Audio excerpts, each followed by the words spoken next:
तो बच्चों स्वागत है एक बार फिर से आपका नए वीडियो में। तो आज से हम लोग स्टार्ट करने वाले हैं हाई स्कूल यानी कक्षा 10 की साइंस। मैथ के वीडियो आपको पहले ही से मिल रहे हैं और साइंस के सारे वीडियो आपको यहीं मिलेंगे। पूरा मैथ और पूरा साइंस करा दिया जाएगा। साथ में जब आपका एग्ज़ाम होगा तो और भी सब्जेक्ट जैसे कि SST और ड्राइंग और भी इंग्लिश वगैरह के वीडियो कुछ मिल जाएंगे, जिससे कि आपके सारे एग्ज़ाम में अच्छे से अच्छे नंबर आ जाएं। 2 सब्जेक्ट की कंटिन्यू वीडियो मिलेंगे, साइंस के और मैथ के। और अदर सब्जेक्ट के जब आपका एग्ज़ाम होगा तो और टीचरों की सहायता से आपको और भी वीडियो मिलेंगे। तो जुड़े रहिए हमारे साथ। चलिए शुरू करते हैं आज का वीडियो। आज हम लोग स्टार्ट करने वाले हैं क्लास 10 की साइंस यानी कि विज्ञान। तो क्या क्या आएगा यूपी बोर्ड के एग्ज़ाम में। सेम चैप्टर है CBSE बोर्ड के। यदि आप इंग्लिश मीडियम से हैं तब भी यही चैप्टर है, बस वो इंग्लिश में, लेकिन हम लोग बोलते तो हिंदी है घर में। हिंदी में आपको समझा देंगे, आप अपनी लैंग्वेज में कन्वर्ट करके पेपर में लिख सकते हैं। तो चलिए देखते हैं यूपी बोर्ड के पेपर में। पहले रासायनिक पदार्थ यानी कि केमिकल सब्सटेंस और उनकी प्रकृति, मतलब वो कैसे होते हैं एवं व्यवहार, और वो कैसा व्यवहार करते हैं, ये आएगा आपका 20 नंबर का। ठीक है। इसके बाद क्या आएगा, जैव जगत यानी कि बायोलॉजी है। इस जैव जगत में 4 पार्ट होंगे। जैव प्रक्रम, जंतुओं तथा पौधों में नियंत्रण एवं समन्वय, प्रजनन और आनुवंशिकता। अभी हम सिर्फ आपको लेसन के नाम बता रहे हैं, जब इनको पढ़ाएंगे तब डिटेल में आपको अच्छे से समझ में आएगा। तो ये जो जैव जगत है इसमें 4 चैप्टर आपको मिलेंगे। इसे बायोलॉजी यानी कि जंतु विज्ञान भी कहते हैं। 4 चैप्टर हैं ये बायोलॉजी के, 1 2 3 4। ऊपर आपके 4 चैप्टर रहेंगे रसायन विज्ञान के। इनमें चैप्टर रहेगा पहला रासायनिक अभिक्रियाएं केमिकल रिएक्शन, दूसरा होगा अम्ल क्षार तथा लवण, तीसरा चैप्टर होगा धातु एवं अधातु, चौथा चैप्टर होगा कार्बनिक यौगिक। ये केमिस्ट्री के 4 चैप्टर हैं, ये बायोलॉजी के 4 चैप्टर हैं, और नीचे ये फिजिक्स के 4 चैप्टर हैं। फिजिक्स को भौतिक विज्ञान भी कहते हैं। तो फिजिक्स में आपका क्या रहेगा, परावर्तन, अपवर्तन, विद्युत धारा का प्रभाव। विद्युत धारा मतलब करंट, जो हम लोग घरों में करंट यूज करते हैं, इसके बारे में जानेंगे, ये कैसे काम करती है, ये सब जानेंगे। विद्युत धारा का चुंबकीय प्रभाव। आपने कभी देखा होगा कि कुछ मशीनें होती हैं जो चुंबक के जैसे काम करती हैं। तो विद्युत धारा का चुंबकीय प्रभाव यानी कि इंग्लिश में बोलेंगे तो मैग्नेटिक इफेक्ट, इसके बारे में जानेंगे। और नेक्स्ट जानेंगे हमारा पर्यावरण। तो जुड़े रहिए हमारे साथ। पूरी आपकी साइंस खत्म करा दी जाएगी और पूरा मैथ, और आपके अच्छे से अच्छे नंबर आएंगे 90% से ज़्यादा। लेकिन उसके लिए क्या करना होगा बाबा, लगातार वीडियो देखने होंगे। अगर आ सकते हैं तो ऑफलाइन आ जाओ, यहाँ बैठ के भी पढ़ सकते हो। तो यहाँ हमने देखा पहला जो रासायनिक पदार्थ एवं प्रकृति एवं व्यवहार, ये 20 नंबर का आएगा। दूसरा जैव जगत यानी कि बायोलॉजी, ये भी 20 नंबर की आएगी। इसके बाद प्राकृतिक घटनाएं 12 नंबर का आएगा। विद्युत का प्रभाव यानी कि जो इलेक्ट्रिक करंट होती है वो किस तरीके से काम करती है, उसका क्या क्या प्रभाव होता है, वो 13 नंबर का आएगा। नेक्स्ट है प्राकृतिक संसाधन, ये आएंगे 5 नंबर के। तो ये बहुत ही कम आया है और इसमें सिलेबस ज़्यादा है, तो इसको थोड़ा कम ही देखेंगे, क्योंकि कम हमें करना क्या है, सीखना है, प्लस नंबर अच्छे लाने हैं। तो नंबर अच्छे लाने हैं तो जो 20 नंबर के आ रहे हैं टॉपिक, उन पर ज़्यादा फोकस करना है। चलिए आज शुरू करते हैं नेक्स्ट चैप्टर, जिसका नाम है रासायनिक अभिक्रियाएं। ये चैप्टर हम लोग शुरू करने वाले हैं, तब तक आप इतना नोट कर लीजिए।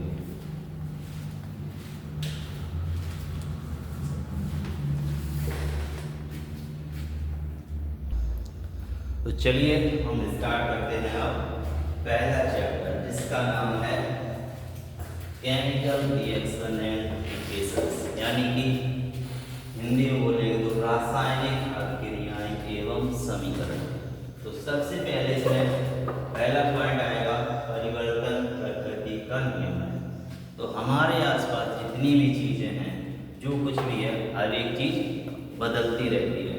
जैसे कि छोटा सा पौधा लगाओ तो वो बड़ा हो जाता है। एक बीज हो तुम्हारे पास, ज़मीन में लगा दो, थोड़ा पानी डाल दो, थोड़े दिन में पौधा बन जाता है। तो बीज से पौधा बना, ये क्या है? परिवर्तन ही तो हो रहा है। कोई भी जानवर का, इंसान का बच्चा हो, पहले कितना छोटा होता है, फिर धीरे धीरे बड़ा हो जाता है, बड़ा होकर फिर मर जाता है। मरने के बाद शरीर अगर ऐसे ही पड़ा रहे तो वो भी बदल बदल के गल जाता है। तो कुछ परिवर्तन होते हैं, जैसे कि दूध का खट्टा होना, दूध रखा रहे काफ़ी दिन का हो जाए तो वो खट्टा होने लगता है, या दूध में थोड़ा क्या मिला तो दही या मट्ठा, तो वो दही बन जाता है। तो ये परिवर्तन होते हैं। और क्या परिवर्तन होता है? जल का भाप में बनना, जल को गर्म करो क्या बनेगी? भाप बनेगी। पानी को फ्रिज में रख दो क्या बनेगा? बर्फ बन जाएगी। बर्फ को गर्म करो क्या बनेगा? पानी को और गर्म करो क्या बनेगा? भाप। तो ये हमारे परिवर्तन होते रहते हैं ना। तो यही समझाना था, परिवर्तन प्रकृति का नियम है। हमारे आसपास जितनी भी चीज़ें हैं, हर एक चीज़ में परिवर्तन होता रहता है। इन सबको कहते हैं परिवर्तन प्रकृति का नियम है। ठीक है, तो हमने समझा कि हर एक चीज़ बदलती रहती है। क्यों? क्योंकि ये प्राकृतिक का नियम है, नेचर का ये रूल्स होता है। आप जानते हैं, इसी परिवर्तन के आधार पर वैज्ञानिकों ने क्या करा है? परिवर्तन को दो तरीके से बांटा है, यानी कि दो टाइप बताए हैं परिवर्तन के। तो पहला है फिजिकल चेंज। क्या होता है? Physical change. इसको बोलते हैं भौतिक परिवर्तन। तो भौतिक परिवर्तन क्या होता है? ऐसा परिवर्तन जिसमें पदार्थ का रंग बदल जाता है, आकृति बदल जाती है, प्रकार बदल जाता है, तथा कोई नया पदार्थ नहीं बनता है। चाहो तो वीडियो को देख देख के आप नोट्स बना सकते हो, लिख सकते हो। क्या लिखेंगे? भौतिक परिवर्तन में ऐसा परिवर्तन जिसमें किसी पदार्थ का रंग, आकृति, प्रकार तो बदलता है, लेकिन कोई नई चीज नहीं बनती है। तो इस तरीके के परिवर्तन को हम लोग कहते हैं भौतिक परिवर्तन। और ये भौतिक परिवर्तन होते हैं, ये विपरीत भी होते हैं। विपरीत का मतलब, अगर हमने जल से ठंडा करके बर्फ बनाई है ना, जल को ठंडा करके क्या बनाया? बर्फ। तो बर्फ को गर्म करके फिर से हम जल बना सकते हैं। तो इस तरीके का कहेंगे कि भौतिक परिवर्तन विपरीत होते हैं। मतलब एक चीज उससे दूसरी चीज बनेगी और उससे फिर से वही चीज बन जाए, तो ये होंगे कैसे? भौतिक परिवर्तन। और इनको विपरीत परिवर्तन भी कहते हैं। जैसे बर्फ से पानी, तो पानी से बर्फ भी बन जाएगा। ठीक है। और चीनी या नमक को लो और जल में घोल दो। ठीक है। और जब इसे गर्म करेंगे तो पानी पानी उड़ जाएगा, और क्या बचेगी? चीनी घोला होगा तो चीनी बचेगी, नमक घोला होगा तो नमक बचेगा। तो ये भी विपरीत परिवर्तन है। इसलिए चीनी का नमक में घुलना कैसा परिवर्तन होगा? भौतिक परिवर्तन। बर्फ से पानी बनना कैसा परिवर्तन होगा? भौतिक परिवर्तन। एक मिट्टी की बॉल बनाओ, गीली मिट्टी की, उस पे दबा दो, पहले वो गोल थी, फिर कैसे हो जाएगी? तो ये भी कैसा परिवर्तन है? भौतिक परिवर्तन है। तो हमने जाना भौतिक परिवर्तन। और भौतिक परिवर्तन क्या है? भार जो होता है वो समान रहता है। अगर कोई चीज़ 2 किलो की है और उस पर भौतिक परिवर्तन हो रहा है तो रहेगी वो 2 किलो की। ठीक है। जैसे मान लीजिए चलो ये किताब है, अब इस किताब को जैसे भौतिक परिवर्तन, अभी तो 1 है, फाड़ दो 2 बन जाएंगी, लेकिन होगा क्या? वजन तो नहीं रहेगा। नेक्स्ट है बिजली के बल्ब का जलना और बुझना। बिजली का बल्ब देखो जलता है और बुझ गया, फिर जला, मतलब जलने से बुझ रहा, बुझने से जल रहा। तो ये भी भौतिक परिवर्तन होता है। तो हमने यहाँ पे समझ लिया फिजिकल चेंज क्या होते हैं। अब हम लोग जानने वाले हैं केमिकल चेंज। केमिकल चेंज को क्या बोलेंगे? रासायनिक परिवर्तन। क्या बोलेंगे? रासायनिक परिवर्तन। रासायनिक परिवर्तन लिखना चाहो तो लिख सकते हो। रासायनिक परिवर्तन ऐसे परिवर्तन होते हैं जिनमें नए पदार्थ बनते हैं। कैसे पदार्थ बनते हैं? नए पदार्थ बनते हैं और इनके भार में परिवर्तन हो जाता है। अगर कोई 1 किलो की चीज़ है तो उसमें उसका भार बदल जाएगा। किसमें? केमिकल चेंज में। हो सकता है कम भी हो जाए, हो सकता है बढ़ भी सकता है, तो ये केमिकल चेंज होगा। और इसमें गुण भी बदल जाते हैं, यानी कि पहले कोई पदार्थ का स्वाद अलग था, केमिकल चेंज होने के बाद नया पदार्थ बना तो उसका स्वाद अलग होता है ना। अब इसके हम लोग उदाहरण मान लेते हैं, एग्जाम्पल कि रासायनिक परिवर्तन क्या होते हैं। दूध का दही बनना, दूध से दही बनना होता है कैसा परिवर्तन? रासायनिक परिवर्तन, केमिकल चेंज। क्यों? क्योंकि दूध का स्वाद कैसा है और दही का स्वाद कैसा होता है? दूध हल्का मीठा मीठा होता है और दही का स्वाद खट्टा। और साथ में ये विपरीत परिवर्तन नहीं होते हैं, मतलब दूध से तो दही बन गया और दही से दूध नहीं बनेगा इसमें। जबकि भौतिक परिवर्तन में क्या होता था? एक चीज से दूसरी चीज बनी और दूसरी चीज से भी वही चीज बन जाएगी, तो भौतिक परिवर्तन। रासायनिक परिवर्तन जैसे जान जाओगे, एक चीज से दूसरी चीज बनेगी और उस चीज से फिर से पहले वाली चीज नहीं बनेगी। ठीक है, आ रहा समझ में? और एग्जाम्पल है मैग्नीशियम का जलना। मैग्नीशियम एक धातु होती है, इसको अगर हम जलाएं तो राख बन जाएगी। अब जब राख बन जाएगी तो क्या राख फिर से मैग्नीशियम बनेगी? नहीं बनेगी। तो ये भी मैग्नीशियम का जलना कैसा है? रासायनिक परिवर्तन। नेक्स्ट है लोहे में जंग लगना। लोहा तो देखा होगा, अगर खुला पड़ा है तो उसमें जंग लग जाती है। जंग मतलब कुछ लोग जंग को काई भी बोलते हैं ना, तो जंग लग गई। तो जंग लगने से लोहे का क्या हो गया? वजन थोड़ा कम हो जाएगा। कुछ केस में बढ़ भी सकता है क्योंकि वजन वो लगेगी। तो लोहे में जंग लगना ये कैसा परिवर्तन हुआ? तो आशा है आप लोग समझ गए होंगे फिजिकल चेंज क्या होते हैं और केमिकल चेंज क्या होते हैं। अब हम लोग जानेंगे केमिकल रिएक्शन। केमिकल रिएक्शन क्या होता है? जिसे हिंदी बोलेंगे रासायनिक अभिक्रिया। रासायनिक अभिक्रिया।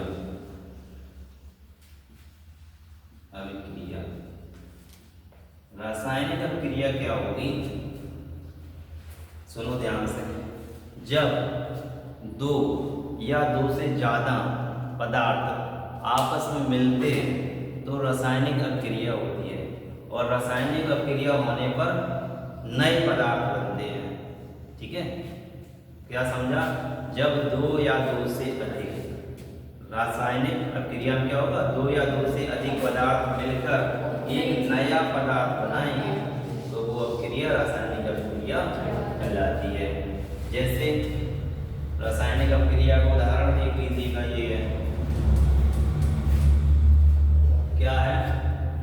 हमने दो चीजें ली, नौसादर और चूना। क्या लिया? नौसादर और चूना लिया, उसको रगड़ा। तो रगड़ने पे हम लोग सूंघेंगे तो एक अजीब सी महक आएगी, अजीब सी महक आएगी, तीखी सी। तो वो तीखी सी महक आई, उस एक गैस बनेगी, उस गैस का नाम होगा अमोनिया गैस। क्या? अमोनिया गैस होगा। तो देखो अब लेकिन हम लोग क्या करते हैं? हम लोगों ने नौसादर लिया, पदार्थ होगा जैसे मान लो चूना होता है, और चूना लिया उसने मिलाया, तो हम लोगों को तो हाथ में क्या दिख रहा है? चूना, और ये मिलाया है ना। लेकिन चूना और नौसादर उसके छोटे छोटे कण होते हैं, उनके कणों के भीतर ये चलती है, प्रोसेस चलती है। हम लोग सोचते ऐसे हो रहा है, जादूगर लोग जनता हो या हम लोगों को ऐसे बनाएंगे, देखो ये कुछ नहीं है, दोनों चीजें सफेद लगेंगी देखने में, रगड़ने में देखेंगे, कह देंगे, डराएंगे। अगर खराब सी खुशबू आ रही है तो तुम्हारे घर में भूत है, वो तो आएगी, रिएक्शन हो रहा और आपकी खुशबू आ रही है तो भूत है। आदमी डर जाता है, लाओ 501 रुपये हम सही कर देंगे, होता कुछ नहीं, समझ रहे हो। और मेरे ही साथ एक हो गया था, है ना, तुम थे वहाँ। हाँ, तो क्या हुआ, पापा ने भगत को बुलाया, उसने मटकी में सोडियम होता है, सोडियम को Na बोलते हैं। तो सोडियम में क्या होता है, अगर पानी डाल दोगे तो वो आग लगेगी और फट जाएगा, इतना छोटा टुकड़ा हो, अगर पानी में डाल दो या उस पर पानी डाल दो। तो उसने कहा एक मटकी ली, उसने पहले से सोडियम डाल दिया और पापा से बोला अगर ये मटकी में आवाज़ आई या ये फट गई तो तुम्हारे घर में कुछ आत्मा आई है, भूत है। तो ठीक उसने करा, और जैसे पापा का पानी डालो तो मुझे तो पता ही था क्या होने वाला है, डाला पापा ने पानी और वो एकदम से थोड़ी देर में धुआं सा निकला और मटकी फट गई। अब जिसको पता नहीं वो तो डर जाएगा, दादी मम्मी सब लोग डर गए, सच में भूत है हमारे घर में, है ना। लेकिन फिर उसने कहा अब इस भूत को निकालने के लिए एक और मटकी फोड़नी पड़ेगी, है ना, एक और मटकी फोड़नी पड़ेगी। तो मैंने पापा से बोला, कान में कहते हैं, मैंने कहते इसने कुछ डाला होगा वो निकाल देना। उसने कहा ये मटकी लो अपने घर में चारों तरफ घुमा के आओ। पापा से मैंने कह दिया तो वो निकाल देना, पापा ने वो उल्टी करके निकाल दी। अब आया, आप लेके आए, घुमा के मटकी रखी। अब वो उसका एक चेला था भगत का, वो कह रहा डालो पानी, भूत को बाहर भगाते हैं। अब खूब पानी डाल रहे, अब निकले कहाँ से फटे, वो हमने निकलवा ही दिया पहले, अब वो फटी नहीं। अब वो अपने चेले से सुन रहा किसी मारा जाए, डाला कि नहीं डाला, है ना, ऐसे उसको डरा रहा। फिर हमने पापा, अब जान गए पापा ने कहा भाग जाओ तो कुछ नहीं लेके 7,000 रुपये मांग रहा था, लेकिन फिर दे दिए दादी और मम्मी के कहने पे। तो ऐसे जादूगर लोग बनाते हैं। अब मुझे पता ना होता सोडियम से ऐसा होता है तो मैं भी डर जाता, अगर वो मांगता 20,000 तो 20,000 देते, है ना। तो ज़्यादा से ज़्यादा जादूगर थोड़े पढ़े लिखे होते हैं या वो सीख लेते हैं चीज़ों को और पागल बनाते हैं जनता को। तो हम लोग सीख रहे थे रासायनिक अभिक्रिया। तो रासायनिक अभिक्रिया में जैसे उसने मेरे पापा के साथ करी, वो कौन सी अभिक्रिया थी, उसने सोडियम लिया और क्या लिया, जल। सोडियम और जल को जब मिलाएंगे तो क्या लगेगी, आग लगेगी और साथ में और चीज़ें बनेगी, है ना। तो हम लोग यहाँ पे रासायनिक अभिक्रिया, हर एक रासायनिक अभिक्रिया में 2 होंगी चीज़ें या 2 से ज़्यादा होंगी। तो उसमें देखो 2 चीज़ें थी, क्या क्या, पानी और सोडियम, दोनों को मिलाओ तभी तो रिएक्शन होगा। तो यहाँ पर नौसादर का फॉर्मूला क्या होगा, NH4Cl होता है, लेकिन संतुलित करने के लिए यहाँ पे 2 लगा देते हैं ना। तो ये नौसादर है NH4Cl, चूने का सूत्र होता है CaO। ये याद करने पड़ेंगे आप लोगों को, याद हो जाएंगे, आप क्रिया कर लेना सीख जाओगे, याद नहीं करोगे कुछ नहीं आएगा। जैसे मैथ में सूत्र याद है तो क्वेश्चन लगा पाते हो, सूत्र याद नहीं है तो बाबा जी का नहीं आएगा। ऐसे ही इनके सबके तुम्हें बहुत सारे हैं, याद करने पड़ेंगे। क्या नौसादर कहीं लिखा मिले तो तुरंत दिमाग में आए NH4Cl, चूना कहीं आए तो CaO है ना। अब बनेगा क्या, ये भी पता होना चाहिए, नौसादर और चूने को मिलाएंगे तो अपन क्या बनेगा, कैल्शियम क्लोराइड बनेगा, पानी बनेगा, अमोनिया बनेगी। तो कैल्शियम क्लोराइड का सूत्र याद होना चाहिए CaCl2, और क्या बनेगा, पानी का सूत्र याद होना चाहिए, और अमोनिया का NH3 होता है। अब ये 2 यहाँ पे लगाया था, यहाँ पे ये संतुलित करने के लिए लगाते हैं। तब तुम्हें पता है, क्या पता है कि नौसादर और चूना को मिलाने से कैल्शियम क्लोराइड तथा जल तथा अमोनिया बनती है, इतना तुम्हें पता है। तो अब तुम्हें याद है, अपने आप अभिक्रिया देखो कैसे लिखोगे। अब तुम्हें पता है नौसादर और चूना को मिलाओ तो क्या क्या बनता है, ये पता है। तो नौसादर का फॉर्मूला लिख ही लोगे, NH4Cl। तो किस पर क्या मिलाना है, चूना CaO। अभी मिला, प्लस का मतलब मिलाया, ये अभिक्रिया हुई। अब तुम्हें ये भी पता है क्या बनेगा, कैल्शियम क्लोराइड CaCl2, और क्या बनेगा, पानी, और क्या बनेगा, अमोनिया NH3। इतना पता है, इतना तो पता है, पता अगर याद होना चाहिए।